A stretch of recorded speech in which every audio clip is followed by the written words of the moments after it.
পরমাণু থেকে বিদ্যুৎ উৎপাদনের চূড়ান্ত ধাপে প্রবেশ করছে বাংলাদেশ। পাবনার রূপপুর পারমাণবিক বিদ্যুৎ কেন্দ্রের প্রথম ইউনিটে জ্বালানি লোডিং শুরু হচ্ছে আজ বেলা 2:30টায়। এই কার্যক্রমের আয়োজন করা হয়েছে। ঐতিহাসিক অনুষ্ঠানে মন্ত্রিসভার সদস্যদের পাশাপাশি উপস্থিত থাকবেন নির্মাতা প্রতিষ্ঠান রোসাটমের মহাপরিচালক এবং আন্তর্জাতিক পরমাণু শক্তি সংস্থা IAEA এর প্রতিনিধিরা। বিদ্যুৎ উৎপাদন শুরুর অন্যতম গুরুত্বপূর্ণ ধাপ এটি। জ্বালানি লোডিং সম্পন্ন হলে 3 মাসের মধ্যেই পরীক্ষামূলকভাবে জাতীয় গ্রিডে বিদ্যুৎ যুক্তের সম্ভাবনা রয়েছে। শুরুতে প্রায় 300 মেগাওয়াট বিদ্যুৎ জাতীয় গ্রিডে যুক্ত হবে। পরে ধাপে ধাপে উৎপাদন বাড়িয়ে 2027 সালের জানুয়ারির মধ্যে পূর্ণ সক্ষমতায় পৌঁছানোর লক্ষ্য রয়েছে। পার্থ, রূপপুরে প্রস্তুতির সবশেষ জানাবেন। ধন্যবাদ। আমি এই মুহূর্তে রয়েছি পাবনার ঈশ্বরদীর রূপপুর পারমাণবিক বিদ্যুৎ প্রকল্পের ঠিক পাশেই।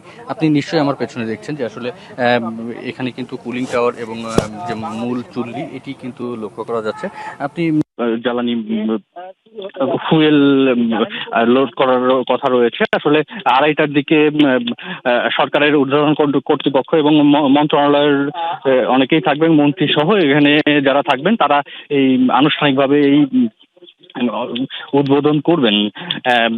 এছাড়া আসলে এই প্রকল্পকে ঘিরে কিন্তু মানুষের প্রত্যাশার জায়গাটা কিন্তু অনেক আমরা দেখেছি বা কিছু শঙ্কাও কিন্তু আমরা লক্ষ্য করেছি।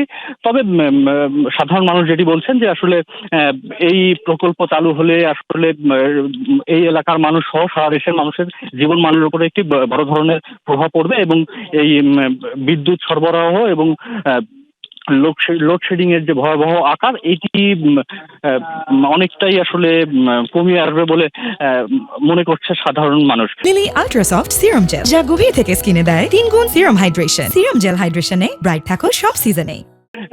এছাড়া আমরা এখানে যারা জেলার ঊর্ধ্বতন কর্মকর্তা রয়েছে বা রূপপুর প্রকল্প সংশ্লিষ্ট যারা রয়েছে তারা কিন্তু বলছেন যে আশা করা যায় এই আজকের এই আনুষ্ঠানিকতা শেষ হওয়ার পরে 3 মাসের মধ্যেই তারা আশা করছেন যে এই আনুষ্ঠানিকতা শেষ হওয়ার পরে 3 মাসের মধ্যেই তারা আশা করছেন যে প্রাথমিকভাবে বিদ্যুৎ সরবরাহ শুরু হতে পারে বলে তারা মনে করছেন। এছাড়া আমরা কিছু স্থানীয় মানুষের সাথে কথা বলেছি, তারা কিন্তু কিছু আশঙ্কার কথাও আমাদেরকে জানিয়েছেন যে এখানে পর্যাপ্ত সচেতনতার কিন্তু অভাব রয়েছে। আসলে এই প্রচারণার ক্ষেত্রেও কিন্তু অনেকটাই পিছিয়ে। এখান থেকে তেমন সাধারণ মানুষকে উদ্বুদ্ধ করতে বা এই বিষয়ে সচেতন করতে কিন্তু পর্যাপ্ত প্রচারণা করা হয়নি। সেক্ষেত্রে অনেকেই কিন্তু এটা নিয়ে কিছু বিভ্রান্তিকর তথ্যও কিছু কিছু ক্ষেত্রে শোনা যায়।